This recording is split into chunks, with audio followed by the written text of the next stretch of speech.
Shin and Diablo are fiercely loyal to Rimuru but have a potential for rivalry due to their similar roles. Shin, who has been with Rimuru since the beginning, is like the old butler, while Diablo, a powerful primordial demon, is the elite butler. Their different styles, Shin's emotional and straightforward approach versus Diablo's strategic and calculated methods, can lead to misunderstandings and competition. As long as Shin doesn't view Diablo as her arch-nemesis, this rivalry can remain healthy and not turn into destructive jealousy. Rimuru's fair leadership is key to keeping both subordinates feeling valued, ensuring their loyalty and strengths benefit the Tempest Federation. How deadly is Shion's cooking? Meet Shion, the ogre chef extraordinaire.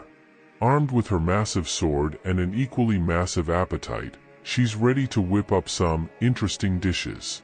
First up, we have her signature dish, Flaming Surprise Stew. It's like a regular stew, but with a dash of chaos and a sprinkle of oops, I accidentally set the kitchen on fire. Behold, the stew that defies the laws of physics. One bite, and you'll question your existence. Is it food? Is it a weapon? Who knows? But hey, at least it's warm. Rimuru, our slime protagonist, bravely takes a spoonful. His expression? Priceless. It's like he's tasting the secrets of the universe. So the verdict is in, Shion's cooking is a roller coaster ride. It's dangerous, unpredictable, and occasionally explosive.